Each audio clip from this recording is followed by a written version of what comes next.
بسم الله الرحمن الرحیم. سلامونه، هیله ده چې ښه اوسئ، صحتمند اوسئ، روغتیا او سلامتیا په هیله مو. خوراکي مشکلات دې ووایم، هغه د پیله چې تل دې کور ته راغلې خاوند دې څه شو، ټول مشکلاتونه دې ووایه. سلام وکړم، بعد سلام اچي ول خاوند مې دا دې چې راغلی و، بس دغه اول خیمه وه، خیمې نه به کوټه جوړه کړه، کوټې نه به کوټه مې جوړه کړه، بس خاوند مې یو څو ورځې ژوندی و، خاوند مې کار ونه کړ پکې، ما خپله وکړه، کوټه مې خپله جوړه کړې ده او خیمه مې خپله جوړه کړې ده، او بس خاوند مې یو څو ورځې ژوندی و، خو مریض و، 1 روپۍ هم نه لرلو چې هغه مې پرې وړی وی چېرته دوام دې کړی وی، خو هغه خدای دغه که په مړ شو.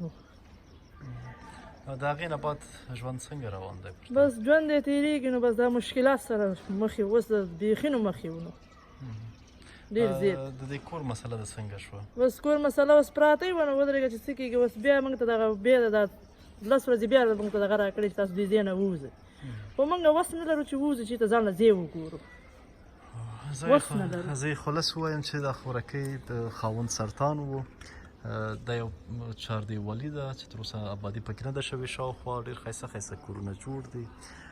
د دې ځمکې خاوند هم پلان لري چې دلته کوم ځان ته کور جوړ کړي، خو خوراکۍ راغلې وه د خپل خاوند سره، خاوند سرطان، هغه خټې دې خپل په لاس وکړه چې شاته یې دغه هغه ځان ته جوړ کړه.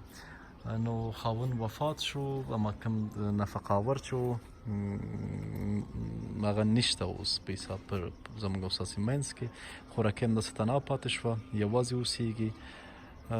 سخته به وي دې ته چې دا د ژمي تیاره شپې یا د باراني شپې دا پر دې لویه چاردیوالۍ کې یوازې ځان ته تېرې کړي. د دې مریضتیاوې هم ډېرې وې، 1 2 دفعې 3 دفعې ماشومان هم مریضان شوي وو، خپله هم فکر کوم د لاس وه، په دقیق هم په یاد نه دی که خپه یې په خوږه وه، هر مشکل چې و.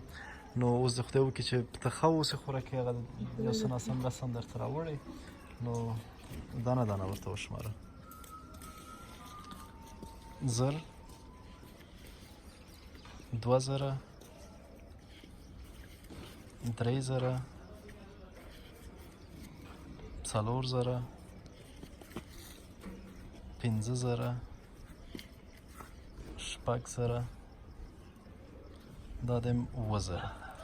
دا چا چې د خوراکۍ هغې ته دعا الله دې ډېره تېره درکړي، خدای دې اباد او خوشحاله لري، څوک چې غریبانو سره مرسته کوي خدای دې اباد او خوشحاله لري، خدای دې ډېره تېروله ورکړي سره د تاسو.